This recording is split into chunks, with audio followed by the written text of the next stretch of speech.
Hello,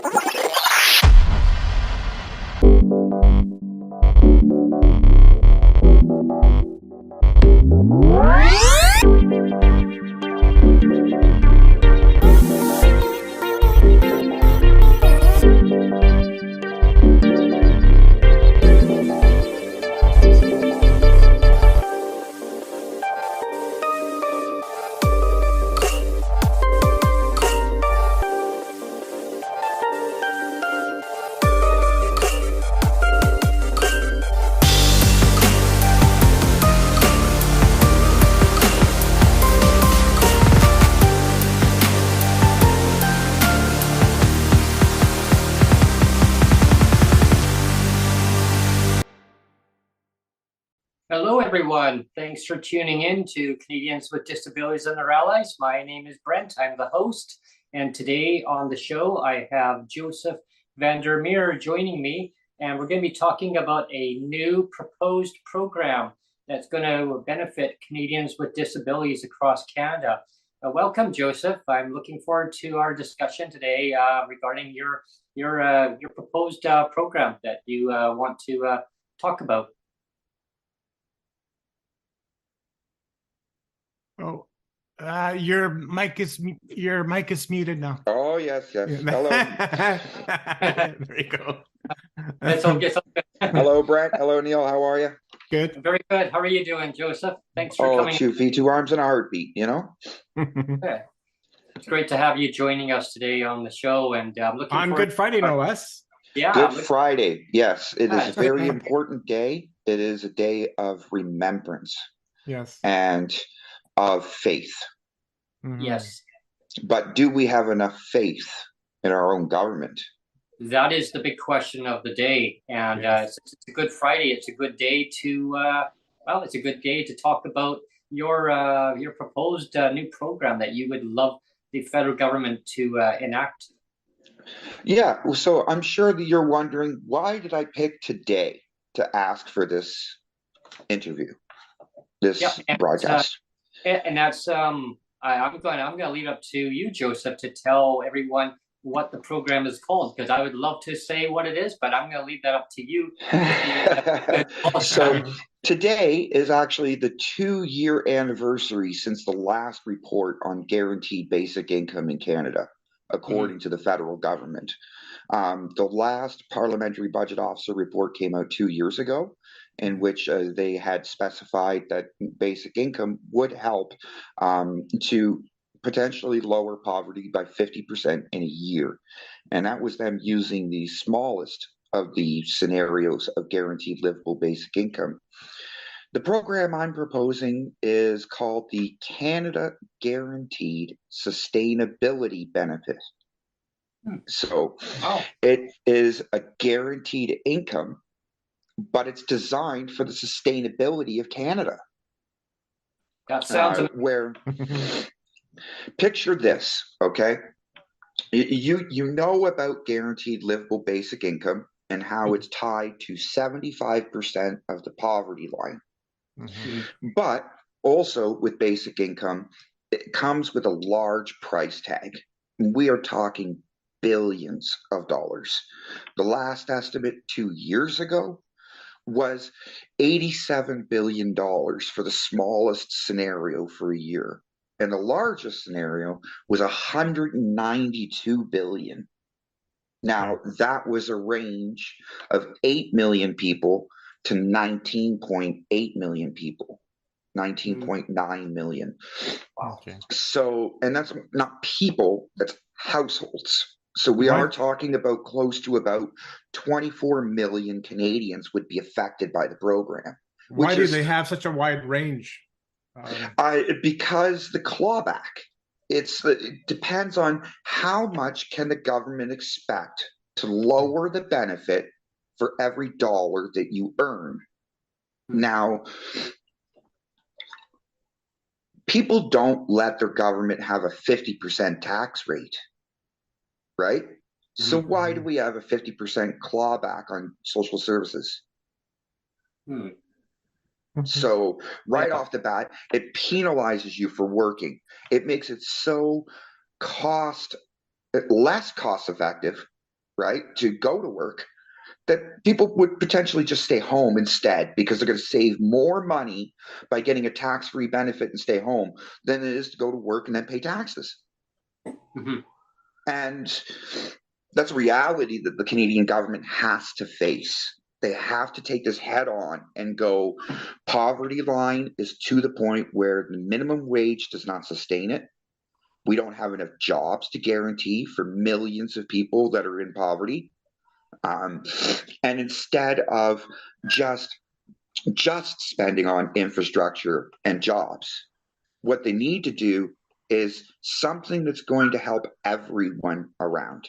Everything from the cost of your groceries, the cost of your gas, the cost of your roads, the cost of your healthcare, the cost of your justice system, the cost of your neighbor.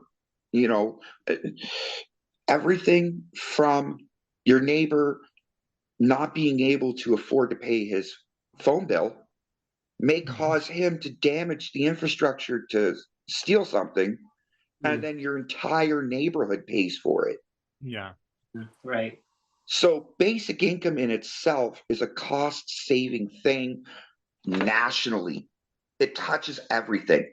Everything from that guy who has to go in and inspect and install those telephone poles. Well, if he has a sick family member at home, he may call in sick one day and that entire project is delayed. Wow. Well, he knew that family member has been sick for years, but he has been back to work for a couple of years and this and that. And instead of just spreading his work out more better with a guaranteed benefit that he knew he would get every year or be able to plan through it. Now that job has lost productivity.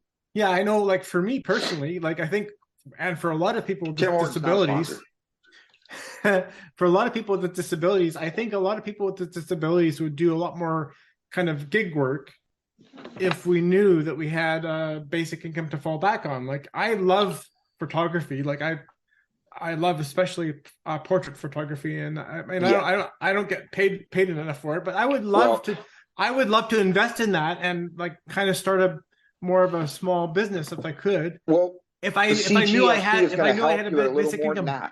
Yeah. The CGSB is going to help you a little more than that. Okay. So the Canada Guaranteed Sustainability Benefit that I'm proposing is basically guaranteed livable basic income as the first step of the program. Okay.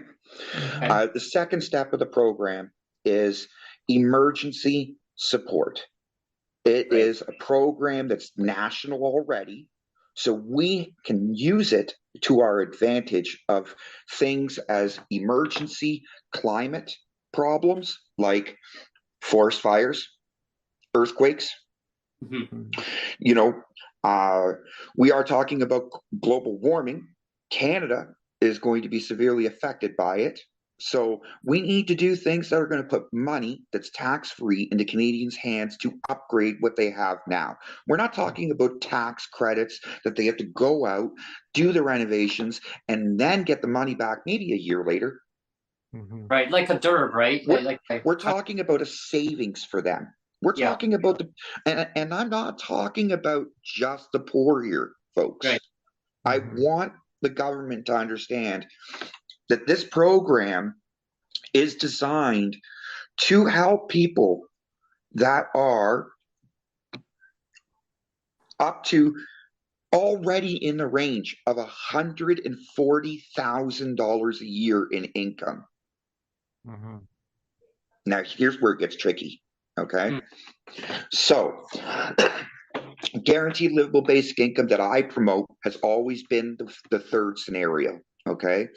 The one that was released 2 years ago that said, if we take only 15% instead of 50% of every dollar that you earn off of the basic income, off of this CGSB, okay?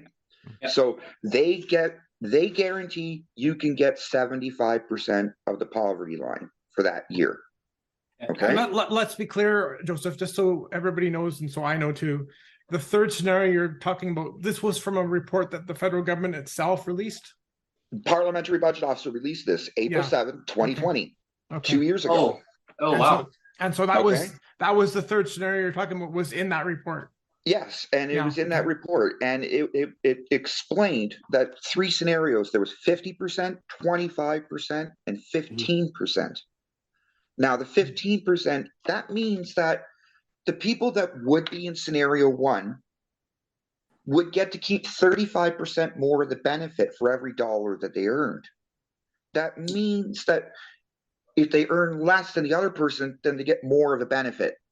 But because it's at that 15%, families all the way up to $140,000 a year can be helped.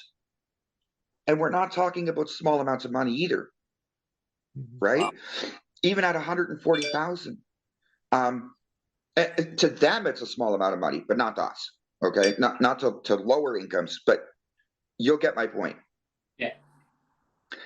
If they can make $140,000 a year, and this program can still give them $346 a year tax-free. Sounds like peanuts to them. But if they're already working and they're doing this for a decade, right? How about they just check off on their income taxes? I want you to save that money for me. I don't need it. I make enough right now. I don't need it. What does that do for the government? They don't have to spend that money. So less money has to come out of the national debt each year. Now, if you do that by the billions, you could save a lot of interest over the years. Yeah, I can see how that's going to benefit so many in the long run, right? I mean, it's kind of like, is it kind of like an RSP, kind of, but it's tax-free. Right. And we design it in a way where all you have to do is log into your My account on the government, fill out a form, send it in, they'll review it, and then issue you the payment. Say you want to save up for a house. Right. What if your benefit was $10,000 a year and you didn't need it? Because if you're making $70,000 a year, the benefit would be giving you $10,000 at the 15% level, right?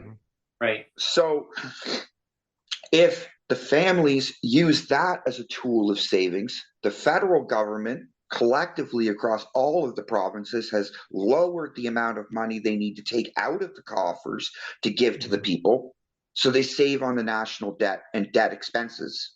At the same time, those people are earning interest from the government. Right? 2%, whatever, right? But it's tax-free. So all they're doing is just increasing their wealth over the years, and then one day they're like, I need to make a down payment on a house. I need $50,000. Please send it to me. Yeah, and then don't be there when they need it. Yeah. But there'll be certain balances and checks because we need to make sure that there's no fraud, right? We are talking about a lot of money. That process would be a little bit longer for them to withdraw large sums of money. But if you wanted to, like, say, just specify, I don't need a monthly check, I just want once a year. We've now lowered all of those administrative costs for that person down to one check a year. Not GST, climate action incentive, all of these other little things. Sorry, guys. Just tack it on to the one benefit, increase it. Yeah. Give it to them. It's based off their income. Yeah. So my thing, Joseph, is so you said that basically if you have $70,000, you could still get a $10,000 benefit. So what about those that are really vulnerable that are only making, say, $20,000 a year? I get you. Yeah. And especially for the people that have a disability. Give me the contrast there. 20,000? Yeah. If somebody was earning 20,000, they'd be getting 17,596. Okay. Oh, okay. Yeah, that's good. So, but that means that if you want to go from 20,000 to 50,000 or 80,000 like them, you go to work, you earn the money. They're still giving you $10,000 when you get to that 70,000 point. Oh. So using the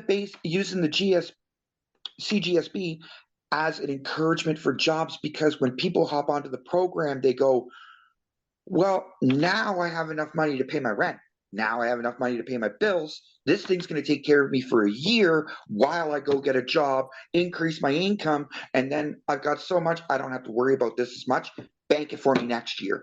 The government's done its job. It's not welfare year over year. Right. They paid $30,000 in 2 years, but all of a sudden that person's now earning 70 and paying 25% of that in taxes.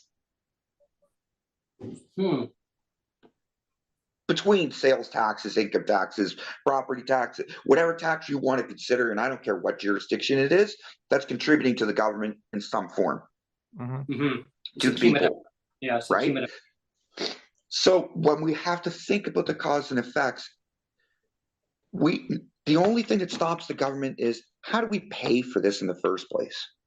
How do we come up with $192 billion to pay for it?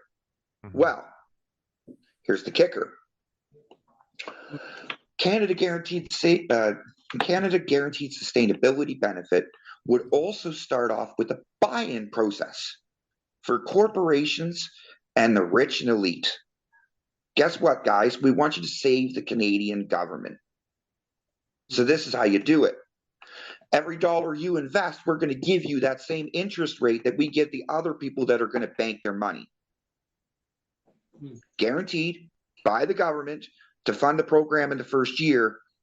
And then by the second year, the sheer millions of Canadians that wouldn't need it, that are banking it to earn their interest, is paying back the loans in the first year.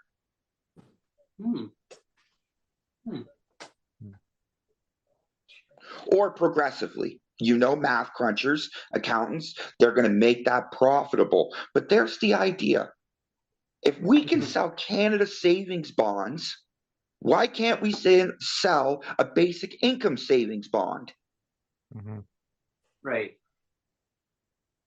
And this is everyone watching today. This is where the numbers guy, and I call Joseph the numbers guy, because he's crunched these numbers down, and this is so important to understand the benefits on how this will benefit so many people, millions and millions within Canada. And part of my proposal with the Canada Guaranteed Sustainability Benefit is that I also want them to raise from the GLBI the amount for a person with disabilities from $6,000 a year to $7,200 a year. That without a clawback. So if they have a disability, there would be no clawback for that amount. That amount, because this isn't a universal program, right? Like this one is one that's designed for the sustainability of Canada. Now, if we're going to have clawbacks at the provincial level, clawbacks at the municipal level, we can have an open clawback at the federal level. And that is so that when you get onto the program, right, if you have that disability, you're not going to get clawed back, right, with that program. But whatever they come up with, the Canada Disability Benefit would somehow be phased out of that $7,200. Okay? Just so that way those two programs work together and we don't waste the billions of dollars that we're spending now. Right. I guess the big question that I think a lot of people are probably going to maybe wonder, and maybe if you could dive into this, is what is the difference between the Canada Guaranteed Sustainability Benefit versus the federal government's their long drawn out one that we all know right now is going on, is the Canada Disability Benefit, the one that's there's not much. The Canada Disability Benefit is going to go through far earlier than this ever would, right? So I'm anticipating that this program would just take into consideration that benefits amount and meld it in together, probably just merge the two programs into it and ensure that whatever that Canada Disability Benefit, it just gets added onto the program and not clawed back. Right. Because those clawbacks are very detrimental to people for sure. It most definitely, it's not just the people, okay? When you have a clawback that happens to a person on disability, you're not just affecting that person. The government is affecting that entire family, that entire community of friends, that entire support network that person needs to have, because the government does not want to step up to the plate because of the numbers. Yeah, it's a total ripple effect, because it'll affect up to like millions of people. It's not just the individual; it affects the whole communities across the country. And I don't anticipate the Canada Disability Benefit is going to be as big as everybody assumes. Okay, we haven't seen the regulations yet, but Carla Qualtrough and the federal government has been pretty clear in their wording. This is only going to help hundreds of thousands of Canadians. Right, rather than millions. Those words, hundreds of thousands. I've noticed that a lot in the press releases, in the statements in the House. Okay, they're very specific on that because they know that the benefit is not going to be big enough. Because no offense, Carla, there's hundreds of thousands of people on ODSP alone. Yeah, I'm looking right in the camera. Real intense. Okay. Carla, there is hundreds of thousands of disabled people that are in poverty in Ontario alone. You cannot say that a national program for the disabled is going to be big and great if it's only going to help hundreds of thousands. And at the same time, it's been proven in Ontario that only 5% or up to 5% of those on ODSP are able to work, even part of the year. 5% of those hundreds of Most definitely. Right. Most definitely. Hi, Bertie. And that's where the the Canada Disability Benefit, there's only going to benefit hundreds of thousands. Then that slogan, "Nobody left behind," means nothing. Because it means it's actually a lie in itself. Because you cannot say nobody left behind when all you do is give exclusionary programs. Right. Exclusion is the key word here, and I think that proposed program will be be so much beneficial to so many people across the country. I mean, millions. I mean, wow. Well, look, we could debate all day long, and we could spend millions of dollars. No offense, but Carla is spending $58,000 a day to talk about this. Yeah, to study it. Yeah. Give it to me. $58,000 a day to give it to me and Brent. Study a problem that is they don't have enough money. Right. Sorry. Here, let me save you $58,000 a day right now, Carla. They don't have enough money. Right. You give the people the money, they put it back into the community. Not only that, the community then puts it back into the community. The community then puts it back into the community. Okay? Canadians do the job better than the government itself. We talk about having the lowest unemployment rate in decades. The lowest unemployment rate. You have the lowest unemployment rate because you are cheap when it comes to social assistance. And the people fear the government. They fear the clawbacks. They fear this. How many Canadians have an under-the-table job that they don't declare their income because of the clawbacks? Yeah. So, we have a sorry, Joseph. We have a question from the chat. Jennifer is asking you, Joseph, have you brought this idea forward to anyone who is in Senate or any MPs or anything like that? I have been in the middle of all of my proposal paperwork to give to my local MP. Okay, great. And then 2 weeks ago, they changed the low income measure statistics across Canada. Oh. It was released 2 weeks ago. Mm-hmm. It was released March 23rd. Interesting. So, Very interesting. so yeah, I think about 2 weeks ago. Mhm. So I have to redraft half my paperwork.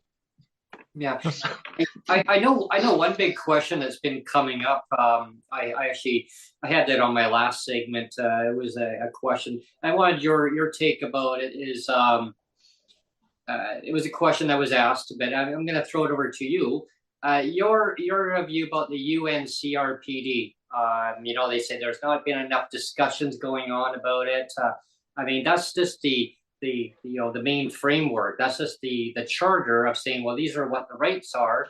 But with this Canada guaranteed sustainability benefit, that would basically, how would that tie into the UNCRPD? I mean, people who don't know what the UNCRPD is, it's the the UN, the Canadian Rights of Persons with Disabilities, the convention, however the terminology, how you want to word it. But it's I just wanted your view on that. But actually, can we back up a little bit, Yeah, Brent? Because sure. actually, what I was going to say is the UN CRPD. That's kind of, I mean, it's got a lot of the same language in a little sort of. If you look at our Canadian Charter of rights, it's the same thing. It's got the what is it, section? Is it section 15? Now I've got a brain from 2010. Yeah, I think it's section 15 where it talks about is it I think it's section 28. I think it's 28. Yeah. Now I've kind of got a brain fart, but there's a section 15 that talks about equality rights, right. and that everybody's equal. But then there's also a clause further down that basically undoes all of that. And so that's it. That's so yeah, I'm just kind of comparing and contrasting the two of them, because we can look back at our Canada Constitution and say, well, according to our Constitution, we should have had it solved like way back then in 1982 or whatever. But it's still a problem today. Yeah, right. Is this one section kind of contradicts the other section? I know I don't have the section 28, but I do remember seeing a lot of posts about that. There was an advocate who talked a lot about section 28 a lot at one time, and those are basically the fundamental rights too, about housing, your basic essentials and all the all the basics, right? I mean, that are supposed to be included, but the other sections kind of contradicts that. But yeah, I just wanted Joseph's take on that. It's this would give everybody their rights in so many ways, right? It's not about it falls in line with the UNCRPD. Okay, but it's not going to ensure that they stay out of poverty. Remember, we're only the guaranteed sustainability benefit is about reducing the amount of money that each province needs to spend on social assistance, combine it federally, and ensure that everybody federally does not fall below 75% of the poverty line. It does not mean that it's going to ensure that everybody gets above it. That's going to be up to the provinces to continue their programs and support it. Or maybe the Canada Disability Benefit is actually as big as they hope, and it will just combine in and be able to ensure that they stay above the poverty line.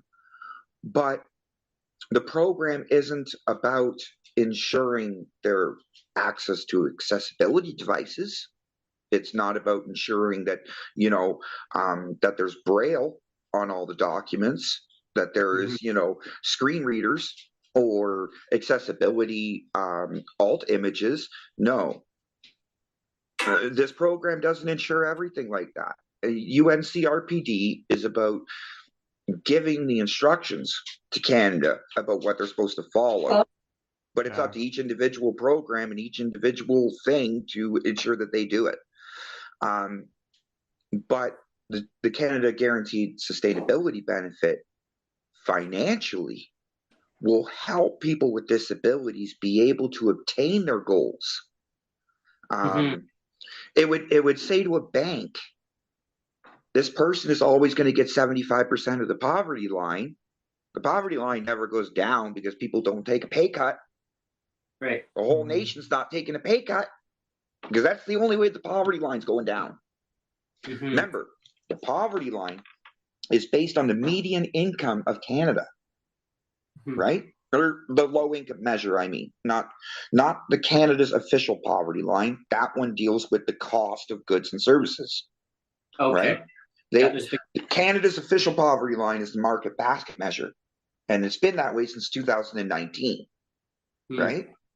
But the low income measure was before that. And the low income measure is they gather up all the amount of money that people make in Canada and they split it in the middle. And then they go, okay, that's for a family of 4. And then they do their calculation for a family of 1 and 2 below that. Yeah, I'm glad that you mentioned that there's a big difference between the big difference between the low income measure and the market basket measure. They're completely different measures. Yeah. Right? Yeah. The low income measure is how many people are lower than the median income of Canada.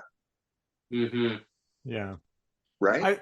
I don't want to derail anything, but I just wanted to go back. I did find the section 15 of the Canadian Charter, and it says section 15(1). It says every individual is equal before and under the law and has the right to equal protection and equal benefit of the law without discrimination, and in particular without discrimination based on race, national or ethnic origin, color, religion, sex, age, or mental or physical disability. And then it says section 2 is section 1 does not preclude any law, program, or activity that has as its object the amelioration of conditions of disadvantaged individuals or groups, including those that are disadvantaged because of race, national or ethnic origin, color, religion, sex, age, mental or physical disability. And of course, amelioration means to boost up. So it's saying that, basically it means that if they already had something in place to make sure that you are compensated for your loss, that can stay. But if they don't, they can't violate your rights. Now, notice how in the first part of the charter, it does not say that you have a financial right to life. There's nothing in there about finances. So how do they guarantee that you have a right to live if they can't guarantee you enough money to live? Right. It's saying, it's like saying we're giving you, you have the right to all this stuff, but how are you going to have that right if you don't have the resources to? It's like putting a danger sign in front of a cliff and the person speaks French.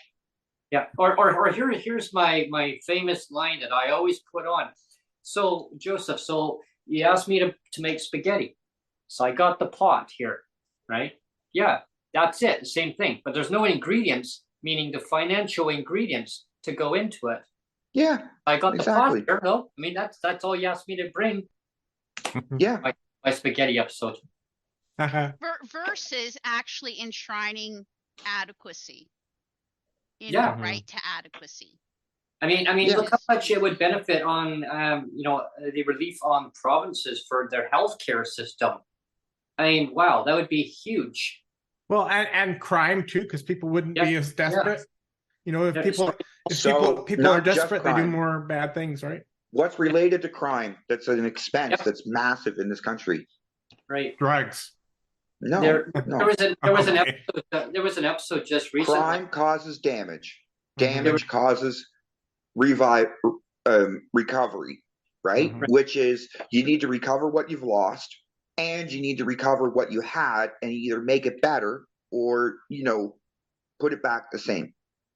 So if somebody comes and robs a store and they smash the front counter, that business is now going to have to pay for that front counter. So what do? They put an insurance claim in, right?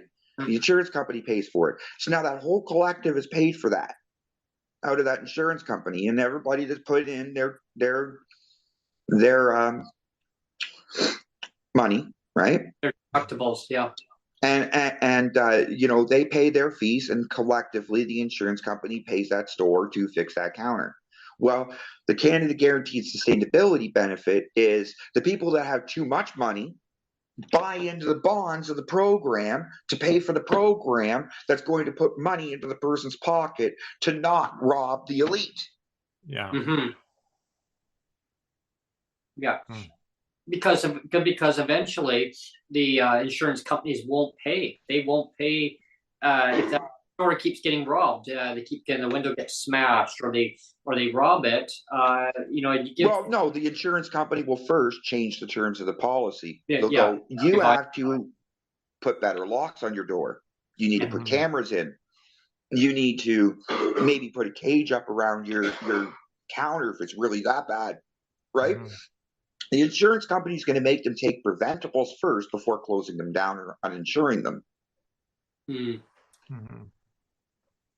Interesting. The Guaranteed Sustainability benefit. Sorry, I'm eating almonds. I haven't ate yet today. I'm sorry. That's allowed. That's allowed. It's okay. It's all good. I apologize. That's okay. That's why I have my Cactus Club. Here by my beverage right here. Tim Hortons not a sponsor. But they should be. They should be. They should be. Yes. Shout out to Tim Hortons. Yeah, please sponsor us. I grew up 600 meters from the original store. Oh, wow. Great. Yeah. As a child growing up, I used to walk in there and get my chocolate milk and my bagel every single morning. Nice. There you go, Tim Hortons. It's it's all fresh, right? Yeah. Oh no, I barely go in there now. Honestly, I cannot see the look on the people's faces that are earning $15.50 an hour, and people are screaming at them all day long. No offense. I don't care if my Tim Hortons is automated. If those people are actually being better off. Yeah. Right? Yeah. We want to immigrate and bring people into the country, and that is the best thing to do for our demographic as a whole. But we need to take care of the demographic that's here now. And that means ensuring that there's a program that's not only protected for the people that are here now, but for the new people that are coming in.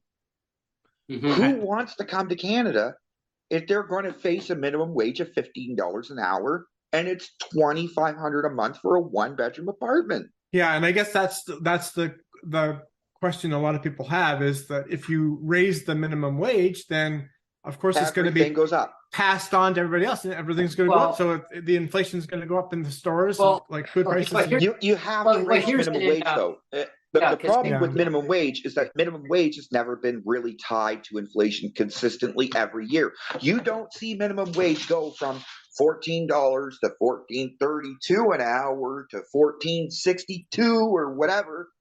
No, you see these incremental increases that are tied to an even number that the government likes, that they Your dog agrees. analyze. Your dog agrees. Well, she wants outside. Well, in British Columbia. 1 second, guys. One sec. Okay. In British Columbia, just so the viewers live, minimum wage was $15.65 an hour. It was just announced that minimum wage as of June 1st is going to be going up to $16.75 an hour, which is going to be tied to inflation. BC's going to have a higher. It's going to have a higher minimum wage than the federal minimum wage this year. Yep, and the small businesses were worrying that by tying it to inflation, there was going to be a lot more costs going up. There's going to be a lot more people losing their jobs, but the big corporations will be fine. They're going to be fine. It's the small businesses that are really going to start shutting down or cutting back staff. And how are we helping the small businesses right now? Right. We don't have a major program for them that's making sure that they can pay their rent, like the small business owners. We're not making sure they can pay their rent and put food in their families' bellies. So they have to ensure that their business pays for their family and not the employee. And so layoffs come and things happen to small businesses because they have to take care of their own first. But if we had the Canada Guaranteed Sustainability Benefit, everybody's taken care of to 140,000 a year. Right. Like not to that point, but I mean, like they can earn up to that point and they're going to be included in the program. That could be something major. Like that is major. That is where, you know, a dentist who makes 120 grand. Right. All of a sudden gets a check in the mail for, you know, $600. And he goes, you know what? That's going to pay for that PS5 for my son. Thank you very much. My tax dollars are at least doing something. While he's watching everybody be able to come in and pay for his dentistry services. Right. And that would help so many small businesses stay open, not closed, and cutting back.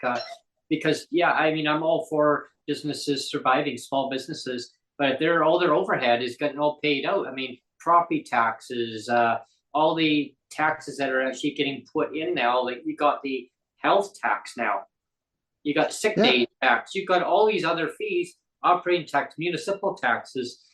Businesses, they still got to make a profit, otherwise they're not. You know, why they're in business if they don't make a profit? But they're paying. The government is the same thing. They are like a business. They need to make sure that they can be sustainable. And you will hear nothing but sustainability this, sustainability that. Well, no offense, but my program's got a little more sustainability into it.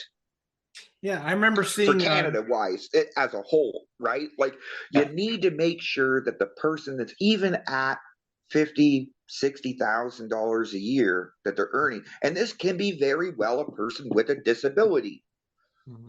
When you look at the PBO report from 2 years ago, and I think it's like in 2 weeks or something, like it was just after it was after the April 7th report, or it was on the same day, they came out with the report about how the benefit for the persons with disabilities would be, right?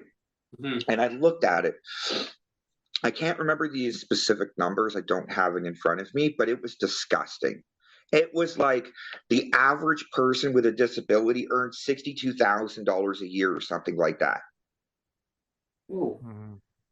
And they made it look like people with disabilities were full of jobs and not in poverty. It not once did it mention the people with the lower amount. And, you know, there was no side-by-side comparison saying, okay, we have this many people on social assistance and we have this many people that are actually with a good income. Instead, it drives down that, well, the average income is 62,000. So really, we're not really going to be helping that much. Yeah. Go ahead, Bertie. I'm sorry I interrupted you. Oh, never, Joseph. I was just adding that. I mean, I'm going to pull that report up. The cost of renting, you know, just in the geographic area that we live in, right, Joseph, is, you know, barely at that, you know, that's 62,000, right? I mean, that's basically the cost of renting in our geographic area, and nothing more. I mean, you look at the cost of rents right now, market rents, where you know, you're just paying the corporate landlords, right? So if having that program in the Canada Guaranteed Sustainability Benefit would allow people in the long run to put as a down payment to purchase their own home, versus paying corporate landlords these outrageous market rents where, you know, they just buying and selling like monopoly, right? They buy, they sell, and then become bigger and bigger and bigger. Now versus you know, they got subsidized housing, right? There's a huge difference between public sector versus the private sector. I know in the province of British Columbia, and I think a lot of the provinces now, they're actually really kicking up the getting a lot more subsidized housing going, because last year there was 1 million people apparently came into Canada, 1 million, and they're saying they're projecting over the next 3 years another 1.5 million more people, immigrants coming in. How do you convince the builders and the investors to invest in low-income RGI housing.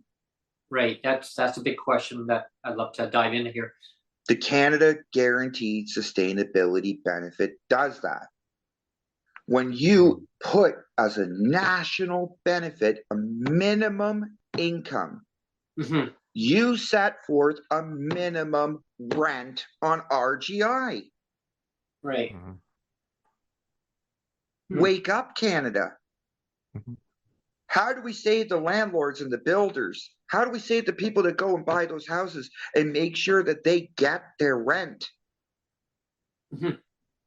So they buy the house and they put it into geared to income housing. Well, if you use the Canada Guaranteed Sustainability Benefit and a minimum income, not only can we design the program to make sure that the rent is paid, but what happens if we design the program where the person says, how about you take 10% of my CGSB and put it towards the down payment of a house by saving it up? Not only is the person only paying 30% of their income in rent on the RGI, but then they're saving 10% of their income towards a down payment of a house of their own. Right. At the same time as doing that. At the same time as still having 60% income tax free to live off of. Right. And but here's the other thing too, Joseph, is I mean, I'm not sure if it's the same in Ontario. I'm pretty sure it is. They seem to kind of copy a lot of policies on different things. A lot of provinces do. But so right now, people with disabilities that pay market rent, okay, so they pay the market rent. They don't have the opportunity of paying 30% of their income to market rent. No, so, and most of them don't qualify for the renter's benefit or renter's rebate or whatever that came out. You remember that $500 thing or whatever? Yeah, that's right. Most people don't even qualify for that. I'm sorry, but at $30,000, their maximum income requirement was less than a full-time minimum wage job. Do they realize that? Yeah, a lot of people fell right through the cracks on that, and it was so sad, right? Because I desperately look at them and this is the first time I've actually been on camera about this stuff. Okay, and so you see my facial expressions. I'm sorry, but I have to think out loud here, and I have to ask the question: do they really know that they were promising families with less than a full-time minimum wage job rental assistance and basically laughing at every other person with more than a minimum wage job? Like everybody else in Canada felt insulted. During COVID, I took like a 50% decrease in income, right? Yeah. I had to claim CERP once, and then they wanted me to pay it back. Why? Because my EI claim expired and I couldn't apply for the other benefit because they had locked it out because of the fraud in the beginning with the CERB, and so you couldn't communicate between the two systems. You had to use one or the other. So I had to wait for the EI claim to finally expire and come off the system to go and finally apply, for them to tell me to reapply for EI, and then I had to owe the money back. And it was this never-ending cycle, and I'm like, this doesn't make sense. And for the millions of Canadians that never touched social assistance and had to use money off the government for the first time in their lives, they're like, my taxes pay for this? Yeah. Well, here's the other thing is I wanted your view on it is like here we have there's a rental assistance program which is designed under the provincial government. They have an umbrella, right? They call it BC Housing, but it's an umbrella. So they got a program for rental assistance program for the viewers that are watching right now. And that rental assistance program is called RAP. I don't know, I may rap, you know, I grew up with listening to that stuff, but this is not music, but music to the ears now. So RAP is for like single mothers, single fathers who qualify for that program, right? So they pay 30% of their income to rent. And then they've got the Safers, which is for seniors. It's a supplement that they qualify for paying 30% of their income. They can still live in their own home. They can live in the market housing, wherever they want to live. But the ones like say RGI or you're in subsidized housing, then you still get that rent guaranteed income, which is 30% of your income. But if you're in market housing, WD, you don't qualify for any of those programs. And I brought this up to a town hall meeting just recently. They were kind of they kind of leaned away from that. They really don't want to talk about it because they know that it was designed that way for a reason. Yeah. Right? Most provincial programs and federal programs and all of this use around that $30,000-$35,000 range, right? Mm-hmm. For a reason. Because it used to be the standard would be one income could take care of a household if it was at full-time wage. Right. So they take the minimum wage, they put it at full-time hours, and then they say, well, this really should be the cutoff. Mm-hmm. Well, that doesn't help anybody that's outside of that. That's like way back in the 1960s or something like that. One income, that's it. That's all you need. Yeah, and the people who are above that mark, the ones that have already gone through their entire personal income tax exemption, have already had an increase in their provincial taxes or federal taxes, who are contributing members of society that they wish that, they didn't have to use as much taxes. Mm-hmm. It's not that they don't care. People care. Mm-hmm. What people want to make sure is that program is going to be able to be there later. Mm-hmm. Right? And so they come up with these figures, but they don't. Even now, they have to redesign the whole EI program because of work from home, from the gig work economy, and they're so far behind because the government is like, we have to be diverse. We have to be diverse. We have to create this program, this program, this program. Everything is targeted. Everything has its own budget. Everything has its own oversight. Everything has all of this. But in the end, nobody foresaw COVID. Nobody foresaw hundreds of billions of dollars worth of debt now. Nobody foresaw, had foreseen. I'm not even pronouncing English right today. Nobody had foreseen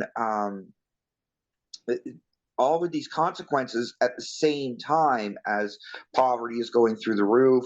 The cost of living is so high that, it's driven the poverty line up so high that now the math at welfare doesn't make sense anymore. Now you can get cut off of welfare when you're only doing 20 hours a week at minimum wage. Jeez. I'm sorry, but at that point, you really are putting that family at risk. Yeah. Mm-hmm. It's a risk standard now. It's okay, if you cut them off too early, you are now putting them at the risk of coming right back on that same system, and they're going to be there for a lot longer the second time because they're going to have no faith in the system the first time.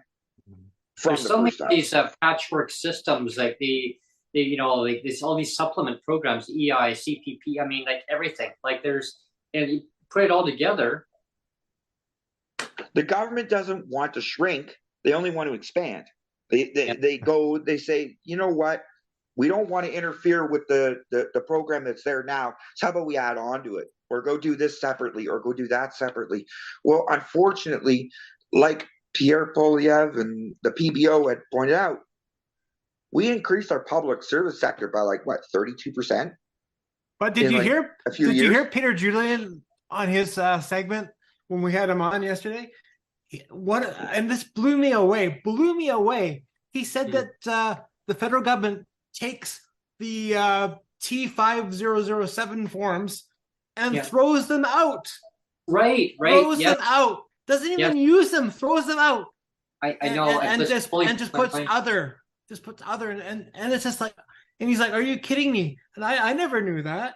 So you wonder why the government says, well, we can't track who. We can't figure out who's actually getting disability assistance. Well, you know why they do it under the other, right?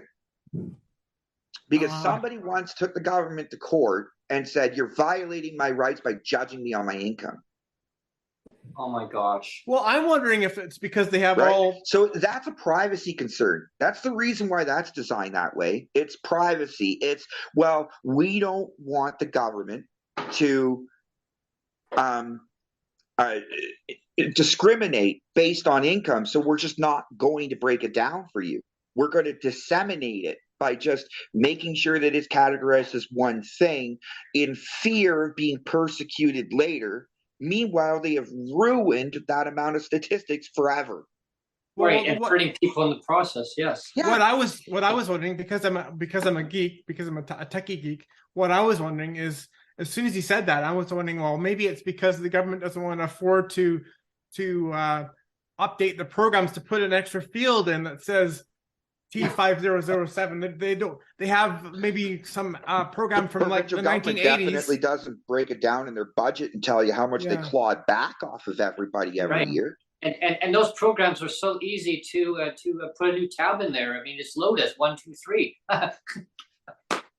Could you imagine if the Ontario government had to break down Ontario Works and actually tell everybody how much money that the people on Ontario Works make, and then how much they claw back? The reason why we don't see the clawbacks, because they're not allowed to tell us how much money people make on Ontario Works, because that would be identifying out personal information on people, right? So all of a sudden now you're at a catch-22 about privacy concerns that are severely hurting the data, and they know it. It's just legally they can't do anything about it unless they're going to change laws. And when you go to change laws, you're going to violate somebody else's rights. And we do hear them talk about not wanting to invalidate essentially other people's work in the past, because these politicians talk about how great it is if their coworkers did this work. They did this work to bring, whatever bill into the House, to pass this law. Federal government's like, oh yeah, we changed Canada Child Benefit. How many? We've brought millions of kids out of poverty with Canada Child Benefit. The Canada Child Benefit actually doesn't cut parents off till about 60-something thousand. Right? So why is welfare cut you off at 30 or 20? Good question. In Ontario, I think it's actually like 16,000 and they cut you off. So like, why is it that every program has a different, wage requirement, or different clawback this or different? Guys, if we want Canada to succeed sustainability, we need to be united in our effort to eliminate poverty. And that means everything from the federal level, the provincial level, saying, you know what, we don't want that cost anymore of that major program. We're still going to do our accessibility. We're still going to do our accessible devices, our healthcare, the provinces have their mandates, right? But they don't need to pay you the basic needs and shelter amounts. But what says that they have to pay you those two benefits and not provide you everything else that they do? The only reason why they hold on to that is because that income or those benefits is what gives them the right to exclude you from the program later based on your income.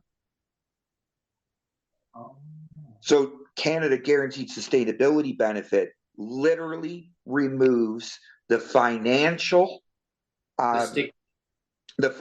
discrimination against you based on your income. It reduces it eliminates the stigma, right? Not only that, but it unlocks. What happens if a person with a disability makes an extra $1,000 a year more than a person that could make on disability, so they're cut off from the program? Well, if you take away those two benefits and that requirement, that person now qualifies for disability for all the health benefits. And So to bring up the point, Joseph, that was made in chat quickly, is yeah, that Canada needs to be paying what it promised to be paying, such as the treaties, before immigration gets ramped up even more, right? Because there are so many financial responsibilities of the provinces, right? Which is just what you were saying, but they haven't been paying their treaty amounts either. no, Yeah, and we could tie that right into the national basic income, right? Yeah. Because the national or the Canada Guaranteed Sustainability Benefit, you can tie that right in. As a national program, you can tie a lot of other programs into it, right? Emergency supports, special diet allowances, or whatever you need to put into that program that's extra could be just added onto it and administered through the CRA. We are spending billions of dollars on our CRA to be digital, to hand out these kind of benefits. Utilize it. Why does the provincial governments need to keep spending millions and billions to redo their computer systems for all of these benefits if the federal government's already doing it? Yeah, I know. It doesn't make it. Let's save. Let's condense. Let's shrink our government to the point that we save our privacy, save our government by making sure that we're not spreading our wings so far that we can't fly. Because at some point, those wings just drag you down by gravity. I hope that analogy works well, Bertie. Oh, it does, Joseph, and I know you so well that I was chuckling here in the background. I like that. That was a good one. So now, how do we fund it? Like I said earlier, let's open it up to be funded in the first year. If we can design a program where if you don't need it, the government can save the money and be able to save on their expenses, right? By the billions of dollars. If we partner with our corporations and with the rich and elites or whatever that have so much money to spend they don't know what to do with, they give it to charities. Charities are great. Not bashing charities, okay? Let's just be clear here. But how much money do people and philanthropists throw at charities that don't actually go to the people? Yeah, a lot.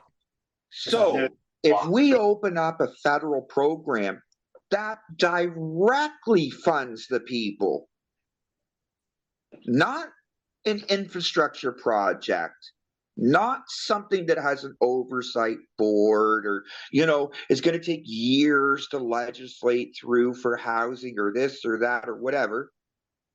If we give them a program that they can invest to help the people and still make money off of it from the government, so that way the government doesn't have to borrow the money from somewhere else, we can ensure that we can take care of our people at the same time as we know where the money came from. There's been a recent news broadcast, Joseph, talking about a huge uptick in the last while for food bank usage in Canada. Huge. And that's because food bank use isn't limited to just minimum wage workers or people on social assistance. Exactly. You are finding people that make $70,000 a year going into a food bank now, right? Because they can't afford their groceries. Because those people that are at $70,000 a year, you think they're making a lot of money, but keep in mind every year that percentage is still there. The taxes that they're paying, right, and it goes up. Those brackets go up. They pay more and more and more each year, just like you do. Yeah. But when we don't give them any programs to help, they fall farther behind. And now it's gotten to a point after CERB and, the government offsetting where they're clawing back baby bonuses and GST checks and all this from the people who took CERB, without being qualified or were misled. And yes, some people were misled. In Ontario, a provincial ODSP worker would be required when they speak to their person on the phone, their client on the phone, to say, have you applied for CERB? You're legally required to apply for it. Even if you don't qualify, you have to apply for it. Yeah, I remember that line. Just apply And for then, it because later. the federal government was not actually checking anything, they were just approving everyone that they could. That person would fall to be a victim and is now paying for it. I'm glad that you're mentioning that, because just the other day there was a segment on our local radio station that were talking about CERB, and new stats came out saying 65%, Joseph, that didn't qualify. They were mailing out checks to dead people. I mean, that movie is a Sixth Sense, right? And you know what was not in budget 2023? How much money did they get back from the offsetting? No, they got lots back. They've been garnishing people for years now. Oh, wow. But they don't tell us how much money they got back. They don't tell us. CERB cost $80 billion. That was the last estimate we got. I don't hear Pierre Poilievre going, we did our job. CERB is now down to $74 billion. Oh, boy. We don't hear him saying that, do we? No. Because they don't even tell him. He doesn't ask the question.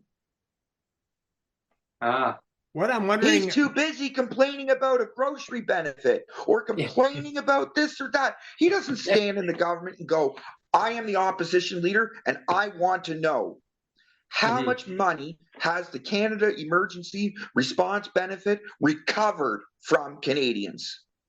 That's a very good question. I know. I'd like to know. Yeah, I would like to know. I would sure like to know, out of that $80 billion that you were harassing people, sending notices, garnishing, taking income tax refunds, GST checks, climate incentive action payments, you know, you got your CCB being affected, you got all these benefits being affected, but the federal government isn't standing up and saying, we recovered this amount of billions. Because I want to see that.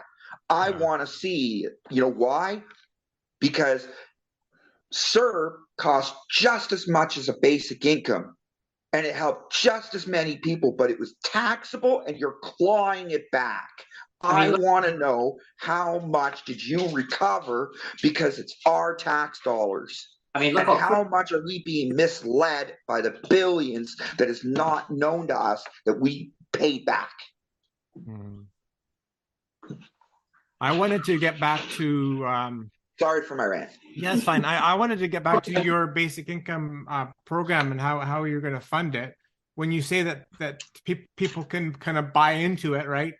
Have you done anybody, not just the elites? Open it up. Make a savings bond for it. And that's fair. But what I'm wondering is, have you done any kind of mock projections of how many people you figure would invest in it, and say you'd have a year 1, year 2, year 3, and have you done those kind of crunches? Not yet.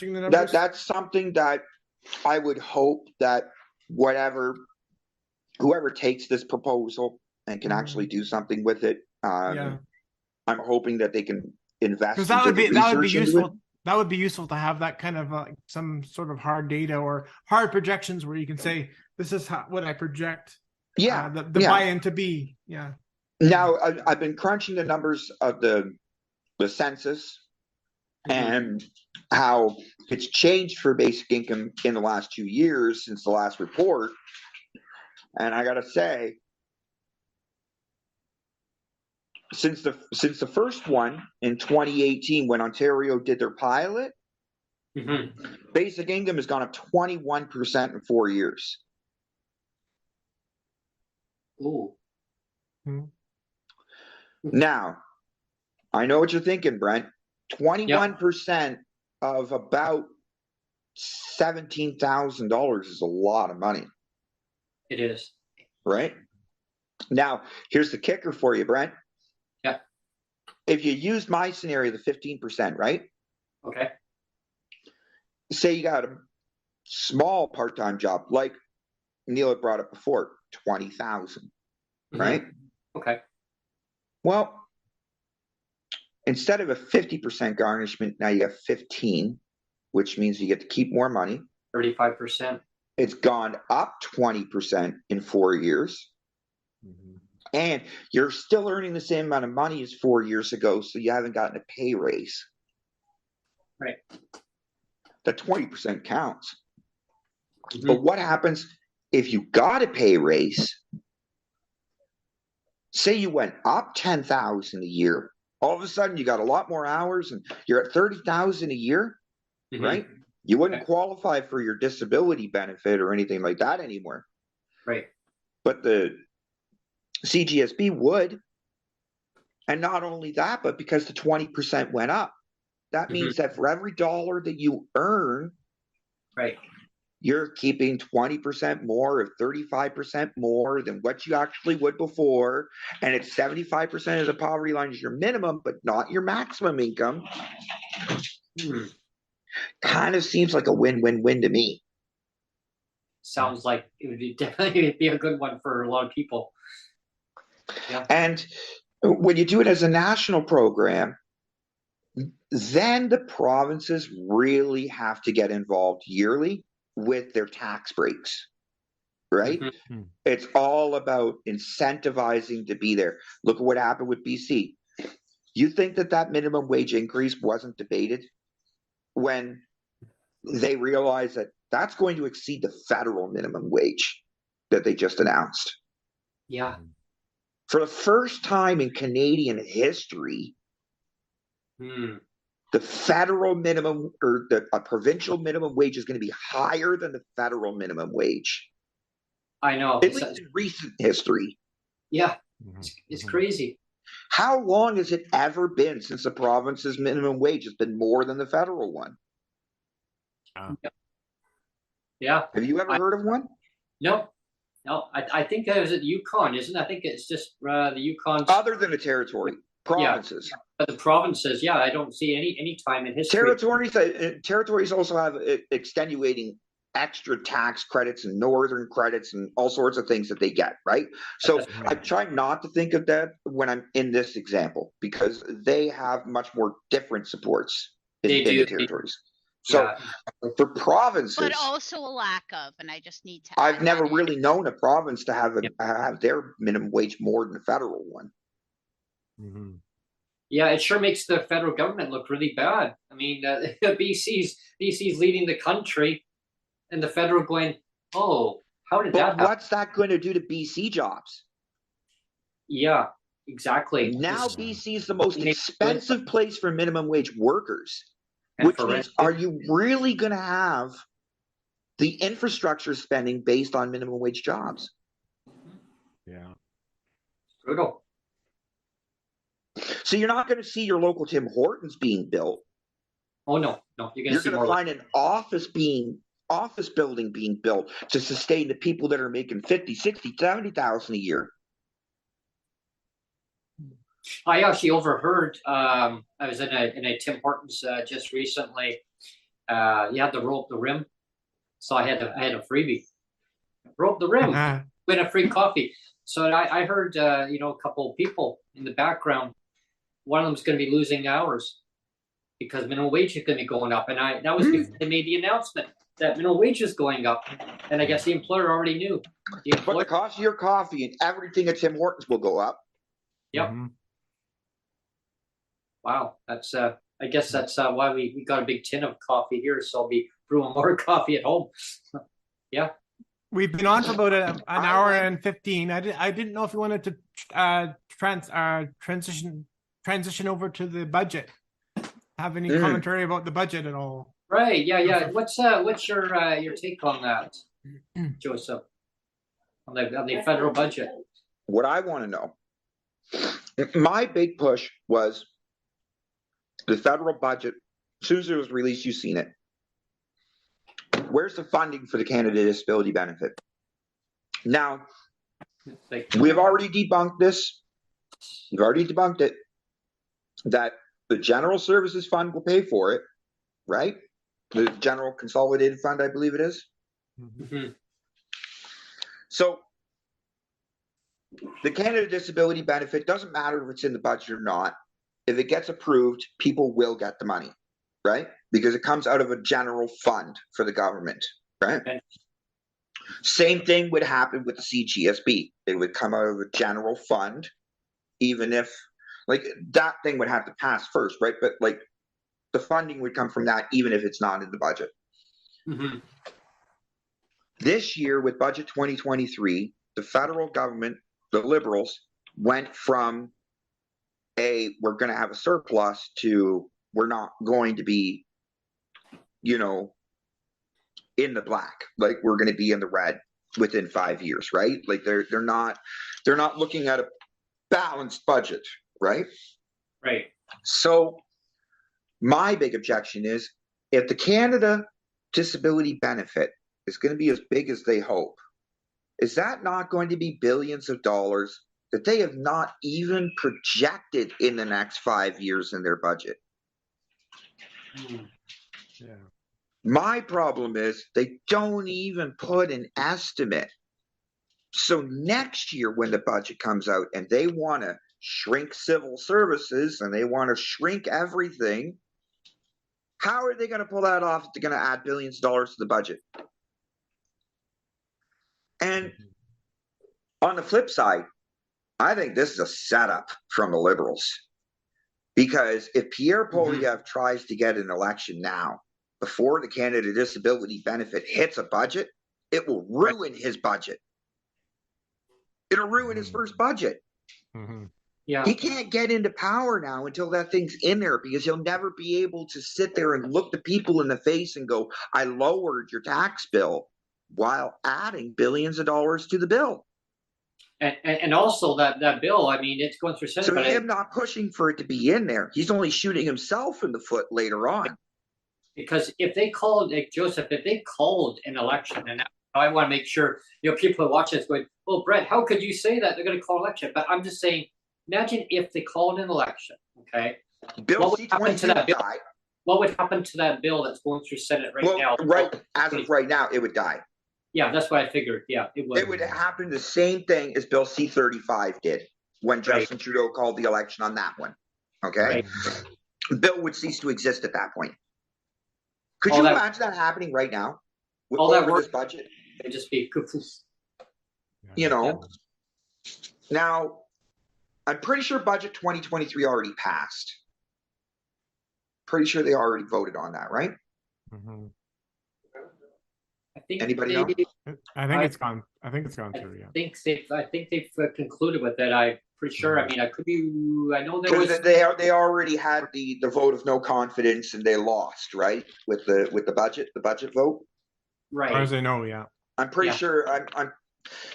I didn't really check, but I'm pretty sure that they already had that vote. Yeah, and, you know, the NDP with their coalition said, "Yeah, we approve the budget. The budget goes through." Right?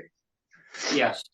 So now that is part of our history, and part of our history is that our leader of the opposition did not stand up for people with disabilities. He did not stand up, question the people, and go before our federal government and say, I want to see the numbers on this thing before I go into power.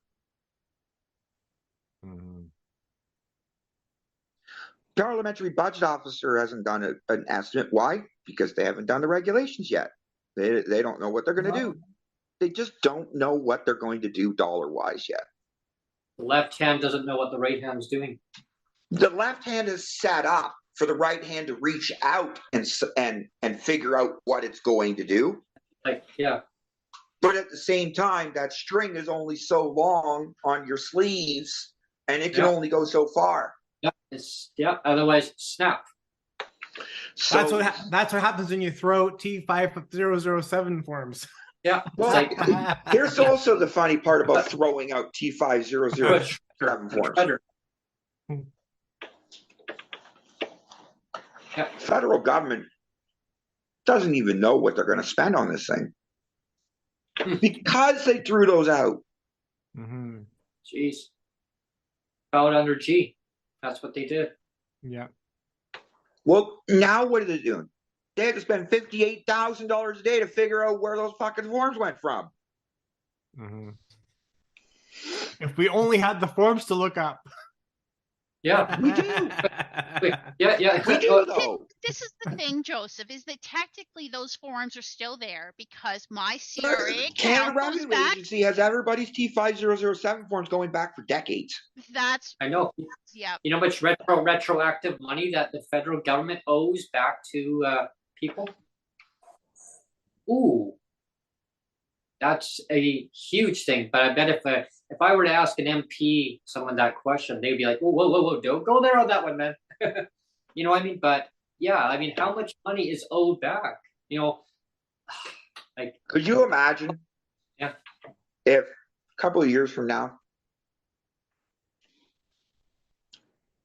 the Auditor General of Canada goes in, audits CERB, finds out that the Liberals clawed back, say, $30 billion. Mm-hmm. And all of a sudden, they realize we could have had a basic income, paid it to them. Wow. The same amount of money as we did up front. But all of that administration waste, politics, spending money on advertising for the politician, his staffers, Yeah. you know, all of that government waste was for nothing. Mm-hmm. Yeah. And I could see that happening. I really could. Because they missed 4 letters. They'll say, NON dash. They should have made CERB non-taxable. Not taxable. They'll say, where did we go wrong? Oh, this is what we did. Oh, what do we do now? They'll say, what do we do? Well, but they'll never. Look so sad, Neil. Yeah. No, I was just thinking about your the non-taxable thing because it's true. I mean, if CERB wasn't taxable, they would not have gotten the amount of money back that they did. Mm-hmm. There wouldn't be baby bonus or CCB being clawed back. Yeah. There wouldn't be GST checks being clawed back as much. Like maybe if you owe the government money from something else before CERB, right? Mm-hmm. But the actual CERB clawbacks wouldn't have been clawed back as much. And because it was taxable, it changes everything. Your GST payment is based on your taxable income. Your baby bonus, the CCB, based on your taxable income. Your Canada Climate Action Incentive, based on taxable income. Mm-hmm. Your income taxes, based on taxable income. Your property taxes, based on your property. Your property goes up, your property taxes go up, your income goes up, taxes going to go up, right? Well, you give people $2,000 checks that have no taxes taken off of because you want to rush things through in one day in the government. When they put the legislation through March, I think it was March 23rd or March 27th. Something like that, yeah. Right? You look it up. That bill that they put through in the parliament for the budget for CERB was unanimous. Oh, yeah, and it went 0 nays, 327 yays, 0 nays. Right. And then what? They put that thing through unanimously. And you're telling me in one day that they can do that, but they can't come up with a Canada Disability benefit in 1,275? Yeah, I know. The numbers don't add up. That's 1 year after this budget. I'm anticipating the next budget, right? So when I say 1,275 in my tweets, folks, I'm talking about 1 year from the last budget, 2023 budget. You know, and then that's where it kind of blends into what I was just going to say next. A lot of these announcements they're making is 2024, the magic year, 2024. Now here's a good one for you, Joseph. So I learned yesterday that I actually had a town hall meeting beforehand, but it was actually made aware to our viewers yesterday from the MP that I had on the show that anyone who wants to get an RDSP, and the federal government they don't divulge this information. This is going to blow your mind. 49 years old. You can't get one after you're 49. Yeah. You can't get one. No, because You know why? let everybody know that. Do you know why? Because the amount of money that you would put in that last 15 years or 16 years or whatever, right?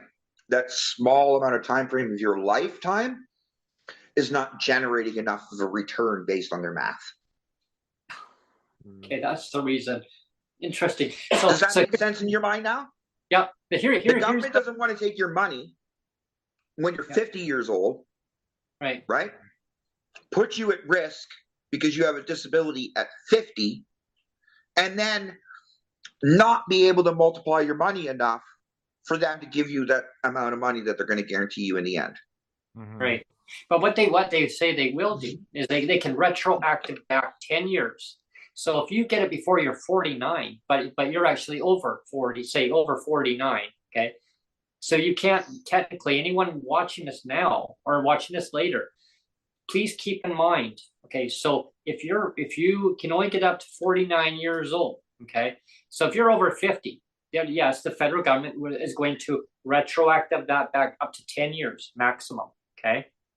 Doesn't mean that you're now going to get that RDSP, because if you're over 49, you're still not going to get that. They're going to say, no, you're still technically over 49. You're not going to get that. You're going to get back other tax measures that you paid into it, but you do not qualify for an RDSP if you are over 49. So I just want you're not that you don't qualify for it, okay? Not that you can't contribute to it anymore as a new program. No, so I mean, like, that you can't qualify by contributing in the money. They don't want you to start too late in your life. They want you to start earlier in your life, because if you start too late in your life, they don't get that kind of compounding interest or that kind of compounding return. They can't make money off you. Everybody in the general fund has to put in together to make that fund pay it out. Right? But take it out early. It's the same thing as the Canada pension plan. Yeah. The Canada pension plan collects peanuts off of Canadians every week or every 2 weeks, but will guarantee them an income later on in life because everybody contributes, whether they're alive. They may pass away early. Well, then that money that they contributed, they pay out a death benefit. They pay out this small little amount, but they've kept all the rest of that. That pays for the program later on. Right? People leave the country. People, they emigrate. They leave the country and they leave behind their CPP. Right? You can't collect your CPP if you live outside the country. But here's another thing too, Joseph, regarding the RDSP is like, if say someone's paid into that RDSP and they you guys are going for a ride with me. I'm sorry. Sure, but if you paid into the RDSP and you take it out early, okay, and you've got like $60,000, $70,000 in there, and you take it out early before the maturity date that they call, you lose all the amount that they have given you, except for the initial amount that you've paid into it. I know, Neil, maybe you can maybe dive into that part on that. Well, I was just going to make a general comment, actually, that, I mean, it kind of blows my mind that a lot of government policy seems to be centered around the fact that human beings are disposable. Like, like we're not disposable. Well, no, but I mean, like, for people with disabilities or people that are elderly, it's like, well, you're not contributing as much income tax anymore, so you don't have the same worth. So once you're done working, like in my case, for example, just using my own case, like I worked for 25 years, right? And I mean, I earned my through my wife, I should have earned my survivor's pension, right? That should have been an earned privilege. But like all those things that you supposedly earn, the government turns around and says, well, no, you didn't, or like you can age out of being useful to the government, and they're like, well, you're kind of disposable to me now. Like you're not generating enough income for us, so that we're going to just kind of discredit you.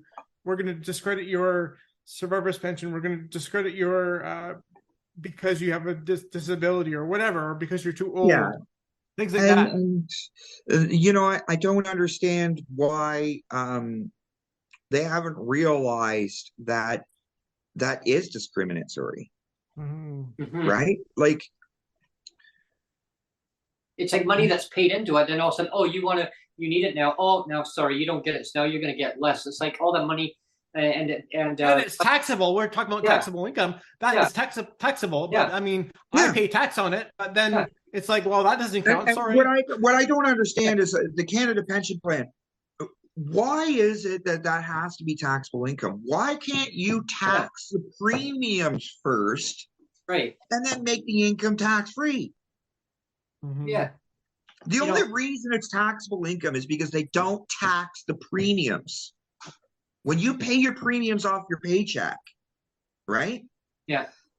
To your CPP, those premiums aren't taxed. So you paid into the program before paying your income taxes. So then they tax you for it later. Why can't they tax the premiums?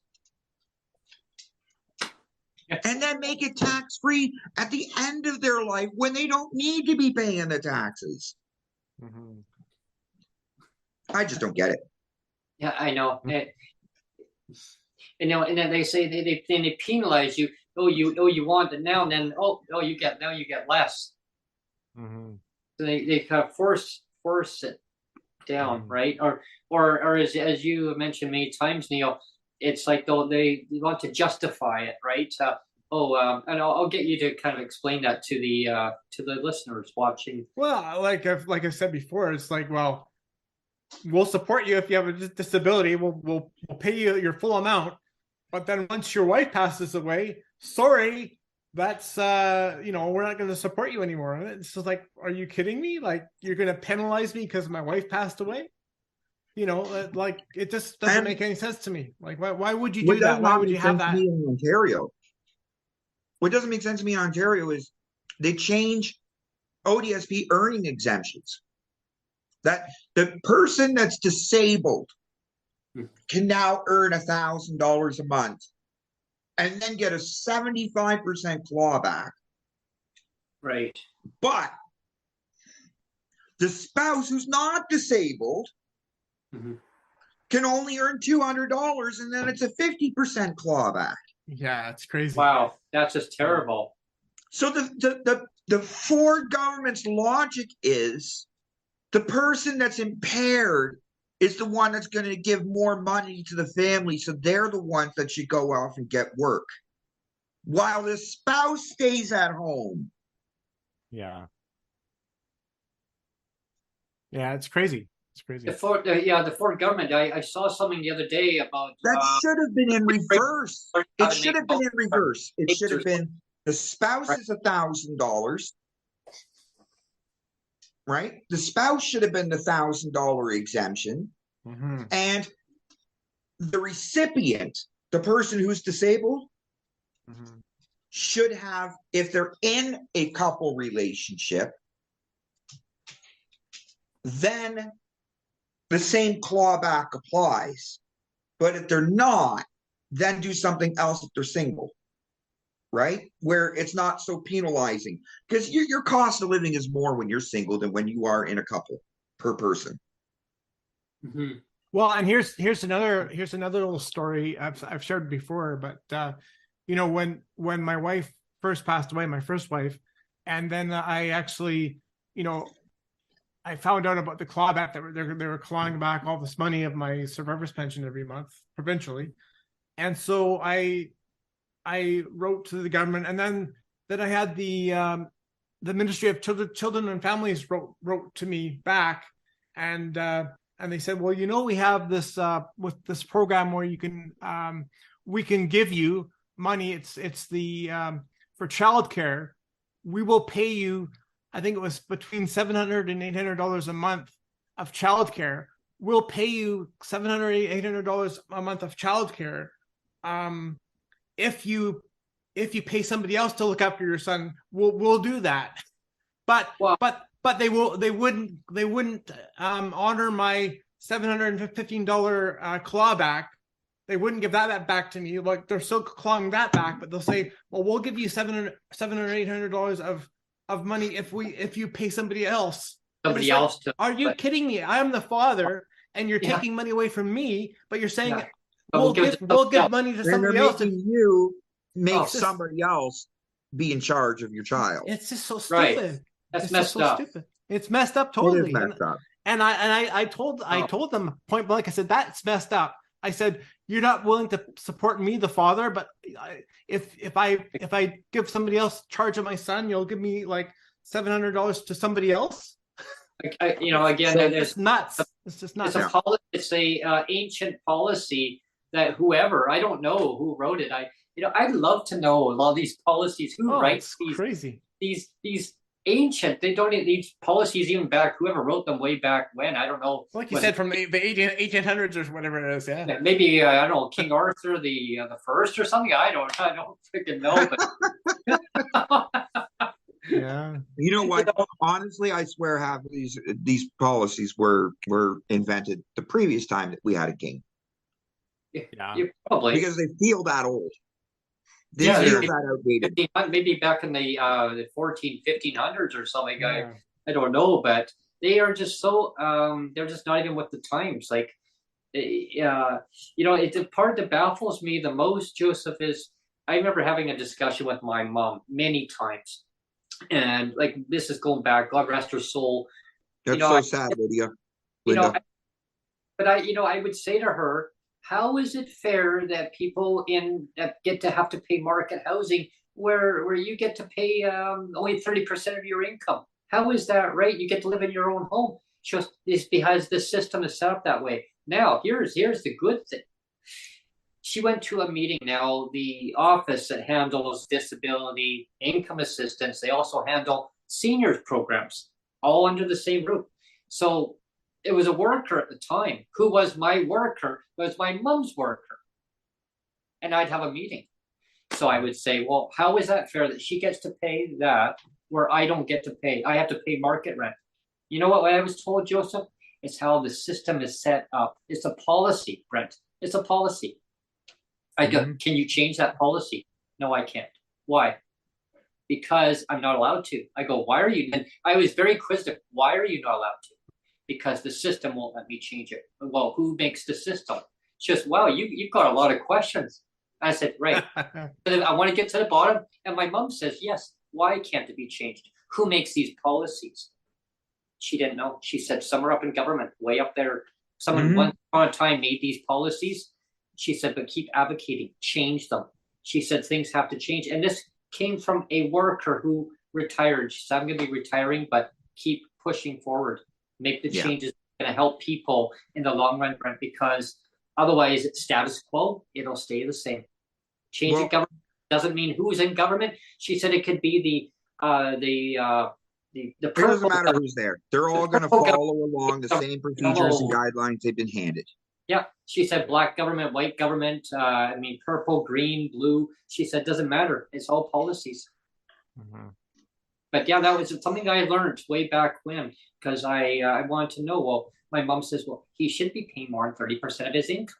Well, this is what the shelter portion is. So that's between you and him and whatever he wants. This is the maximum we're going to give. At that time, it was $325 at that time.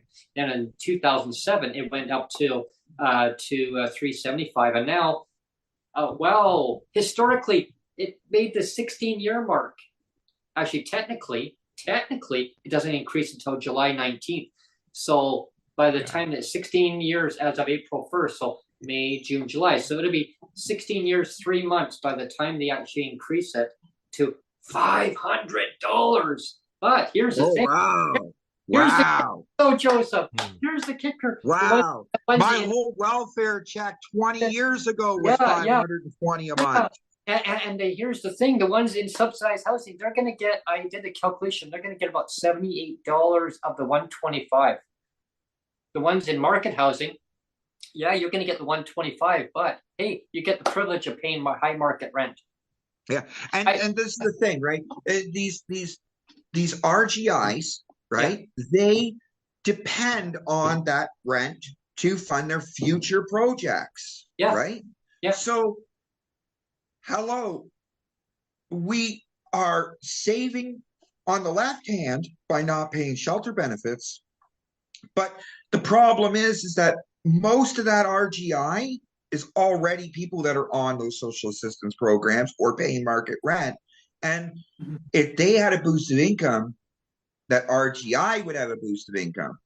Well, if you did that nationally, now all of a sudden you get national partners for RGI and not just part of your provincial or municipal area.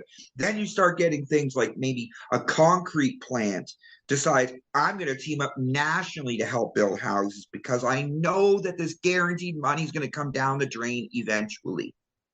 But here's a question for you. Here's something that we used to hear all the time. I remember Neil, we'd be talking about this too, and I used to talk to Sonia about the same thing, and we'd hear from the government, oh, but if we raise the shelter portion, the landlords are going to take advantage of it. Yeah. The landlords are already taking advantage of you. I know. Yeah. So that's why we're not really. You're just slow to the punch. You're just slow to the punch. The government's already they've already taken advantage of you by the vacancy tax exemptions, by the the investments and the tax credits that they take off of you to go renovate the apartment that they kicked the last guy out of because they want to double the rent. Well, they kicked the guy out, then took the tax credits, then doubled the rent. Yep. Yeah, that's went to one of our because you didn't pay enough for the fucking shelter in the first place. Sorry. Yeah, no, it's all good. It's all good. Swear jar. It's no, but one of our tenants in the building here moved out. He was paying. He had subleased it. I thought he was just the actual tenant. No, his parents. His parents were. That's why I think the parents were so more pissed off, because they lost the unit. Their son was renting it from them. And I just found this out recently that the parents actually had the rent. They were only paying $685 for the unit. $685, Joseph. Now they were renting it to their son for $975. So they were, that was their profit. That was their income. It's not profit though. Yeah, I know. It's not profit. They have to maintain maintenance. They have to pay property taxes. They need to probably pay utilities. These were like the tenants inside the building, like in the unit. And so what happened was they actually the owners actually evicted. They actually forced out the tenant. And so now they're actually renting it. They're going to be renting it out of May 1st for $1,750. And no wonder the management was jumping up and down with joy. They were like, "Yay, this is great!" Yeah. And I'm like, "Wow!" I said, "Yeah, good for you, though." They said, "So if I move out of my unit and I move into another unit in the building, yeah, you'd be paying $1,750." I go, "But the government is going to give us a $125 increase." But the government wonders where inflation comes from. Yeah, inflation is not just products and services. Inflation has a detrimental effect because of rent increases. It can actually change a person's inflation sometimes by more than 15% in the whole year for them. Oh yeah. I mean, you just have to slap on some paint on the wall and say it's fully renovated, and they can collect that. There's a building owner's rebate that they can get as a tax write-off. Yeah, and you have to spend like 4 times the amount of money to finally qualify for it. And it's a horrible benefit. Like, anyways, we have 15 minutes left. We do. We do. So, Joseph. So, what we'll do is we'll do some closing statements. I'm going to lean over to you and as an overview, and then I'll come over to Neil, and then I'll reach over to myself as a closing statement. Sure. Just kind of closing remarks of an overview of what you've seen. Here's the quick recap. Sure. My name is Joseph. I'm not a politician. I am not a leader. I am not a business owner. Well, I am a business owner, but my own personal business, of an employee base of one. But I am smart enough to know that it's not going the way that it should. It's not helping the amount of people that it should. So if we spend 2 years waiting and not doing anything in the progress of a guaranteed livable basic income, aside from Bill C-223 and S-233, aside from the efforts of Senator Kim Pate and MP Leah Gazan, our federal government has not really been pushing basic income because they know that to do so would mean a financial minimum that they're required to actually give out. Mm-hmm. And so how do we solve the problem of poverty, but also satisfy the government and how much that they have to put out to solve it? How do we pay for it? How do we pay for poverty? Like anything else, investment. Why can't we have people invest into a guaranteed income that will give them their returns at the same time as help people? But how do we get people to buy their own homes at the same time to decrease inflation as a whole in the whole country? Canada Guaranteed Sustainability Benefit is a basic income on steroids. It is a guaranteed income, a savings plan that where if you don't need the money, tell them to hold on to it. It's not only going to lower the amount of money that our federal government has to spend, which lowers the national debt, but it saves your local community. It increases the small town in the rural community of Saskatchewan with a population of 50, with an average of $500,000 a year into that community just for 50 people. Wow.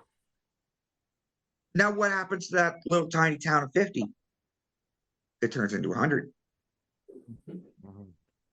So how do we get there? Well, we're certainly not going to get there if we have to wait for the provincial government to give that tiny little town some kind of a tax break or convince some corporation to invest out there. Instead, let's have everybody invest in the people so that people can invest in the corporations. And at the same time, let's kill poverty, lower inflation, and decrease the amount of cost of living on people, because doing things like just raising minimum wage is not solving poverty. It is only exacerbating it by increasing the poverty line while not ensuring a guarantee for the people as a safety net. It only drives inflation up. We have been literally causing the very problem that we suffer by cutbacks, cuts. You hear about them raising. Doug Ford said, we're going to get the biggest raise ever at ODSP, 5%. Unfortunately, this year's now the biggest increase because now you got to do 6.7%. But you don't hear him spouting that off during an election. It's not an election time. He doesn't need to put up those kind of statistics. Those statistics sound expensive. But meanwhile, they don't want to admit that maybe that 5% was just a little too low in the first place.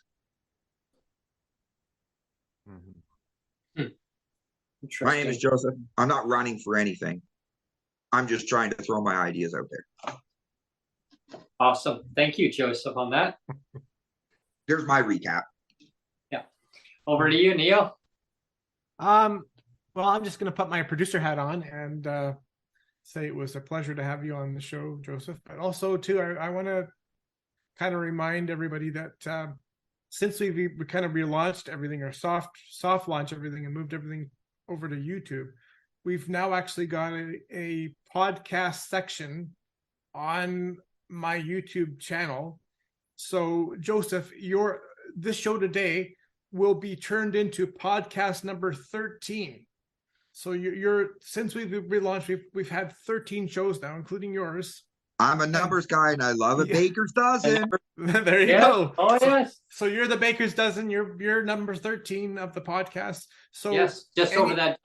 Anybody that wants to, they can head over to my channel and they'll have the podcast section now, and we're up to 13 episodes, like I said. So yeah, we're gonna build that dozen just past, and Joseph's now reached past that 1 dozen. So we're gonna build from that point on. Thank you, Neil. And maybe that's another plug for Tim Hortons. Baker's Dozen. Tim Hortons. It's always a pleasure to be here for Canadians with Disabilities. I may not be a Canadian I do have disabilities, but I don't have ones that impair my ability to work. And so what do we do for the people who do have impairments? Do we ignore the problem?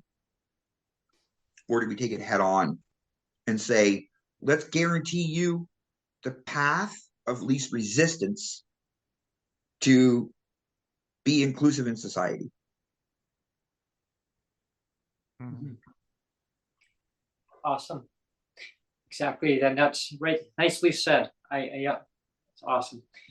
And so, yeah, for my overview is I want to thank you, Joseph, for coming on today and talking about your awesome proposed Canada Guaranteed Sustainability benefit program, right? Yeah, and it's about sustainability. It's about, we need to make sure that the program grows over time, but also if we increase people's wages, like more people take jobs because we got them out of poverty, it will decrease the cost of the basic income in the end. Not only just the benefit, but all the compounding effects of it later on. So if they take that giant leap, they may end up saving trillions of dollars later on down the road. Just are they willing to put the mandate for it? Right. With our new segment that we've launched onto YouTube, it's always gone to YouTube, but the clarity of having people joining in, visual wise on it, the sound quality's been perfect. There was no video on Twitter Spaces. No, there was no video Spaces. So this is it's so exciting to do our soft launch back onto this way. Is now the guests actually are the center of the attention. They're the center. They always have been, but now there's no. You got to see all of my bad facial expressions. And now people can say, so you talked about a cup of Joe. Well, this is it's not a sponsor because they haven't given me a good cup in years. We better fix that. We better fix that. It's all worn apart, Oh yes, and so with doing the shows this way, it's such a great pleasure. Having many great people on like yourself, the numbers guy here, and he's informing us of a new program that he's proposing. Joseph, I think this program, the federal government would just listen, and the provincial governments. I'm not just saying federal, provincial governments, and all of them get at the same table, listen to this, rewatch this, listen to the breakdown of how Joseph explains this program. It's going to help so many people, so many. It's not hard. This is not rocket science. I mean, lifting people out of poverty. I mean, all these programs that are in place across the country right now, it's all patchwork. It's all patchwork. I mean, like how Joseph explained it all, you'll have to listen again. And so with that being said, I want to thank you, Joseph, for coming on and diving into this program. And I'll have some literature for you the next time. Yes. Yeah, I'm looking forward to that. I've been designing a website for it. I just haven't finished it yet. Yeah, and that'll be another add-on to this segment. And I'm looking forward to having more of a breakdown of the numbers. The numbers guy will have the number breakdown. Yeah, I'll comment below when I'm ready. Yeah, the numbers guy will have a breakdown of the numbers. Yes, and so everybody that says tuning today, please tune in to Neil Matheson's YouTube. You'll find all my shows and a lot of Breaking with Brent segments. Over 100 episodes. That's true. Over 100 now. Yes, we're now clocked up there, and we just keep on clocking up. So, you want to come onto the show and talk about disability-related issues, how it affects your life, maybe your family member, maybe you don't have a disability that's impaired you, but you have a disability that you want to talk about. Yeah, definitely come on in. Subscribe. And the ironic part is that I came on right after Peter Julian, the last time I came on. That's right. Really? You did. Wow, that's true. I think, yeah, and it's amazing on how that works that way.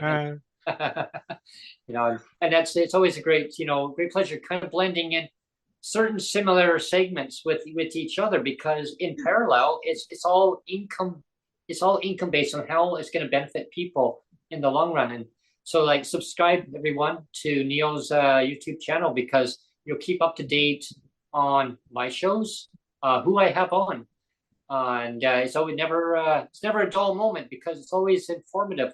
I learn from my guests too. I learn new things too. They learn from me, from my Breaking with Brent segments, my adventure. I love those. Oh, I love doing them. They're serious, episodes too. I just want people to know that I don't just go out there and just make things as I go, but because they are serious, but they're funny. I try to put a twist in there of making it more humor, especially the glasses segments, right? Or it's, hey, this is 3 times the charm, or whoa, I slipped in that puddle. Whoops, almost got there, and the grocery scene. And don't forget to hit that notification bell too, because you never know when that good vlog is going to come up. Subscribe, share, like, those all help the metrics of YouTube. So exactly, everybody do their part. And you'll keep up to date, and look for Neil's new tab that he has on there too, and it keeps all these segments all in an order. And Joseph's number 13, and then who else is going to be number 14? Well, basically, just reach out to Neil, let him know that you want to be on the show, and we'll get you all set up. And I'm looking forward to having you back on, Joseph. Once you get the charts to break down, the numbers guy will be back on, giving the numbers of the breakdowns of the charts. There's so much more that can be done to better people's lives in Canada. I know we can do it. This way. Even if 1% of the money that is for a basic income or Canada Guaranteed Sustainability Benefit, if even 1% was saved, right? That's $190 million a year off of the national debt. Wow.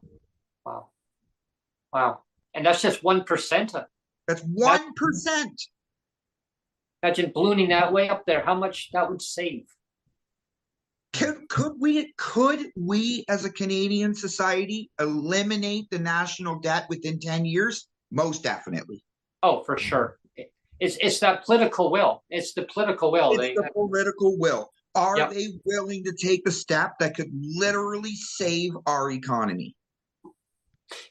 If I was in charge, I would do it. Yeah.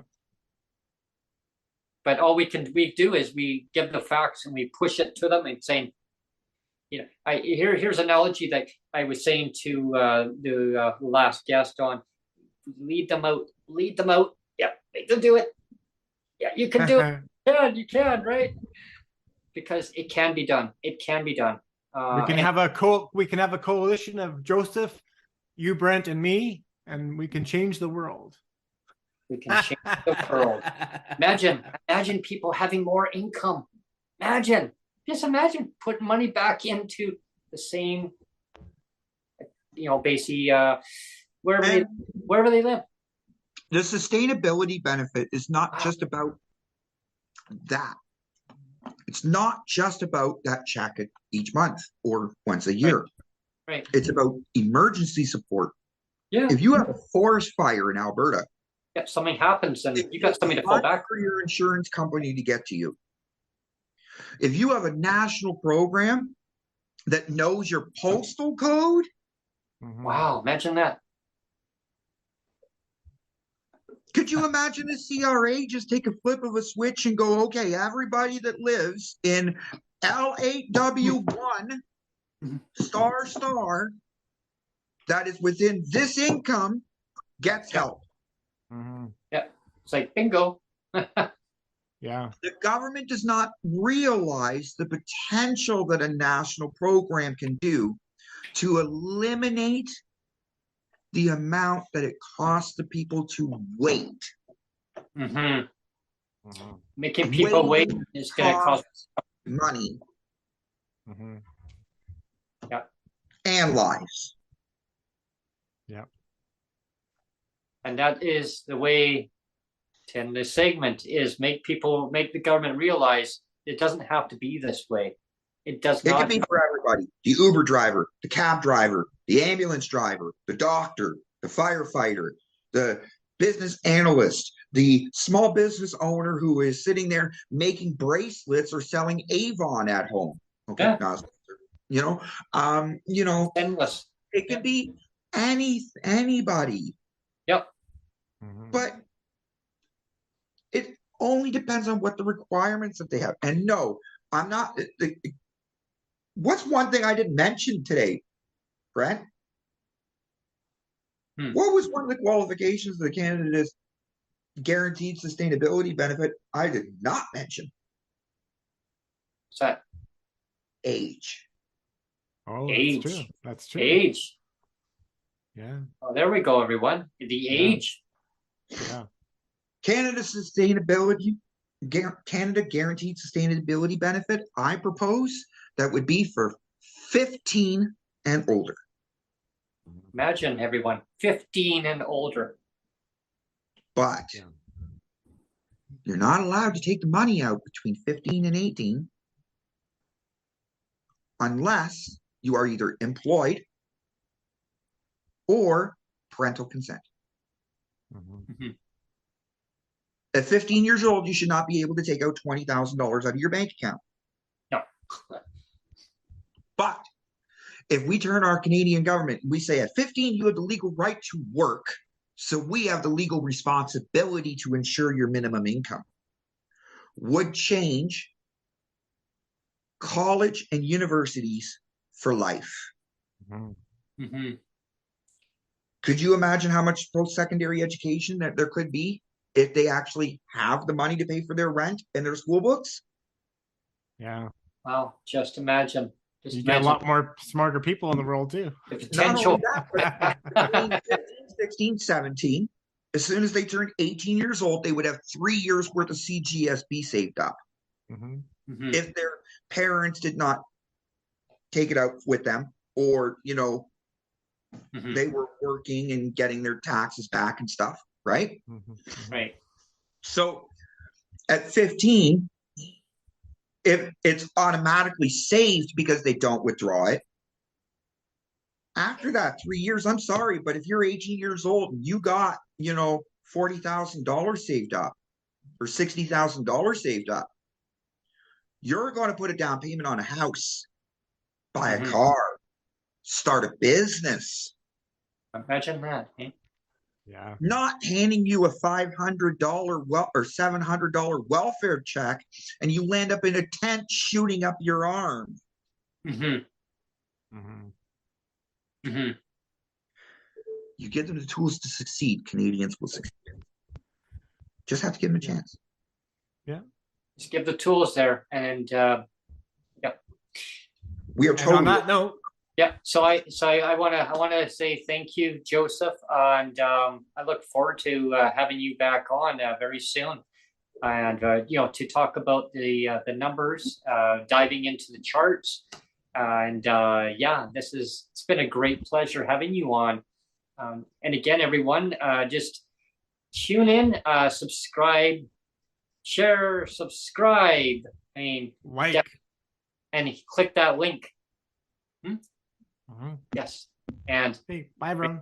Thank you, everyone. Thank you very much. Thank you for having me. I look forward to being on again. And Oh, absolutely. watching your show, Brent, always a pleasure. You do great work advocating for everybody, not just people with disabilities, but for everybody that's affected with people with disabilities as well. Well, and my closing comment on that is, bringing everyone together for, because it affects everyone's lives. Doesn't matter who you are, it will affect you one way or another. And that's bringing all the pressing issues forward and talking about these things, because it's so important. In order to keep track of these things, subscribe, watch. Could you imagine if your fire department was regulated on your income? Wow. Yeah. Could you imagine your fire department said, sorry, but you're low income. I'm not going to put out your house today. It's going to cost too much water. Yeah. Yeah. That's how we treat our social assistance. Wow. Yeah. We definitely, as society, have to not allow that. That the government has to realize that that's not okay. It's not okay. It never was okay from the beginning when they developed these things, and now they wonder why there's so many tent cities everywhere. It's blossoming. Get them home. Get them the help that they need. I was watching a segment before we end this. I was watching a segment on the news, Joseph, and there was a journalist who put this out, and he says it's been repeating over decades. Even Bonita Zorello said 3 decades. She commented underneath that 3 decades, and the government and the mayor says we need to get these people housed. We need to do this, and he did a whole timeline. I'll send it over to you, but he gave a whole timeline and all the talking points. And where are we at again? Well, what happened to Victoria last week? Yeah. They tore down all those tents in downtown Victoria? Mm-hmm. Yep. The next day, the tents are back up. Yeah, in Vancouver too. Yeah, same thing. They cleared it all out. Just why? You know why? Because it is cheaper to buy 30 tents than pay for your rent for the month. Yeah. Yeah. And they say we got everybody. Rocket science. If it's cheaper to buy a tent than pay for rent, they're going to go buy the tent. Yeah. Yeah. There's definitely a huge problem in the system. It's a systemic issue. We got to fix this. If we had a basic income, could you imagine how many, if we had the Canada Sustainability Benefit, and I'm going to push for this because I think it's far more bigger than basic income, far more bigger. The Canada Sustainability Benefit was in force this year. By next year, you would not have tent cities. You would not have overrun shelters. In fact, we would be able to turn most of our homeless shelters into hotels, into low budget stay areas that, I forget what they're called, but, it's not a whole hotel room and everything, it's shared accommodations, but it's cheap, right? For tourism. Like a hostel or something. Hostel, thank you. Because right now. How many of our homeless shelters could we turn into hostels if we provided a basic income? How many millions of dollars that go to those? Because trust me, the social workers that are at the homeless shelter are not looking at you saying, oh no, stay homeless, I need a job. Right. They're not doing that. That social worker knows that if there was no homeless shelter, that social worker is going to be working in an office somewhere. Right. But the social worker's job about getting rid of the homeless shelter because everybody's got shelter now. Mm-hmm. Instead, you could convert that homeless shelter into a hostel, and out of that basic guaranteed benefit, RGI it, and all of a sudden your homeless shelter has now turned into a guaranteed bed while they wait for an apartment. That is paying for itself. I was downtown Victoria yesterday, and there were some tourists walking around, and they said, do you know there's a place that we could stay for in a hotel, because we went by one and we had I guess someone else that they knew that there was a hotel. I said, oh no, it's a homeless shelter now. It's been that way for years now. What? I'm like, what? It was a beautiful hotel. I go, yeah, I know. That was my place that I used to go when I'd come to Victoria the odd time to visit. That was my place that I would go and stay. Now it's a homeless shelter. Because they don't have enough homeless shelters. No, and the thing is, the fire department's been there like several times. They almost lost like 3 units. They saved the building, but like, yeah. And these people that are homeless and they're on substances, okay? People fear that if we get a basic income or, you know, sustainability benefit or whatever, that all these people that are up on drugs are just going to stay on drugs. Well, no. You know what? Most of them are so severely depressed that they don't have a piece of ID in their pocket to even go and apply for welfare. Right. The tools are there for them to do it. They don't need the ID. They could go to a, you know, community center and testify and, you know, go through the ID application process and get on the program and everything else, right? But really, if you're a drug addict, you don't have the patience to wait for that. But if you have a guaranteed income, that they would stay at the shelter, pay their RGI, which helps the shelter, right? Yeah. And in the meantime, the sustainability benefit is designed as a savings benefit. So for the homeless person who is at risk of substance abuse, that money is withheld for their storage or for their shelter. Right. They save for a few months, and then they have enough for their first and last.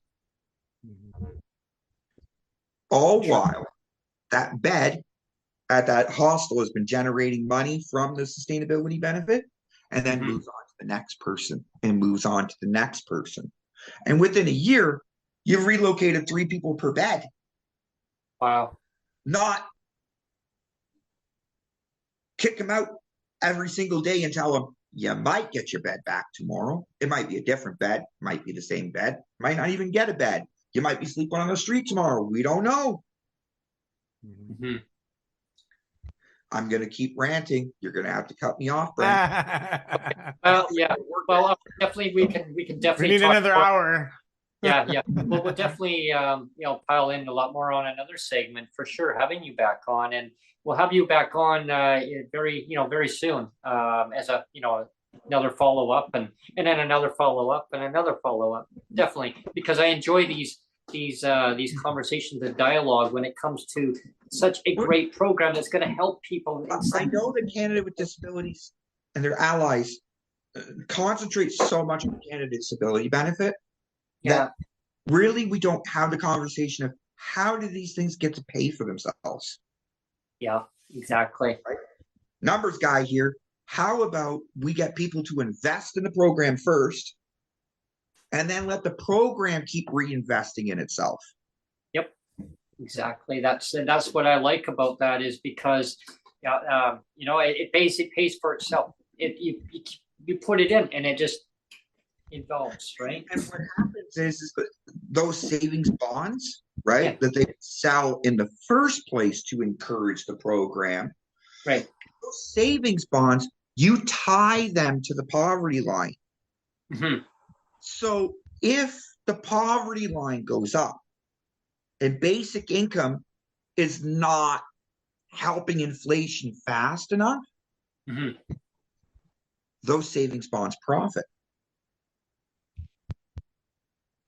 That's your cue, Neil. Yeah. But if the government is doing its job and investing in enough jobs, infrastructure, and spending, keep inflation down, the guaranteed sustainability benefit goes down, saving the government money. But at the same time, the people are higher income as a whole. right? And the benefit never really goes down, but the inflation would go down, right? The benefit wouldn't just keep increasing. It would slowly increase if they actually do their job right. If they don't do their job right and inflation gets out of control, the benefit makes sure you don't lose control. It's an accountability to the government in the billions. Yeah. And everyone, you know, it's not millions, it's billions. Yeah, we're talking with a B here, folks. Not, you know, and no offense, but in my lifetime, social assistance programs didn't cost billions of dollars when I was younger, 20 years ago. I don't remember welfare costing my province 20% of its budget or 25% of its budget every year. Inflation has an effect on the whole of the provincial budget. We need to free up that huge, large chunk so highways, hospitals, police, and everything else can continue to be funded with the increases that they need. Like I said, Joseph, we could probably be on here for another 2 hours, but we gotta get off. We gotta get off the air now. Yeah, but you know, everyone. Thanks for tuning in. Happy Easter, everyone. Thanks for everyone. And happy Good Friday. Sorry for dropping so many Easter eggs today. That's okay. We'll be more to drop another time. I'll gather them up. Thanks, everyone. Thank you. Thank you.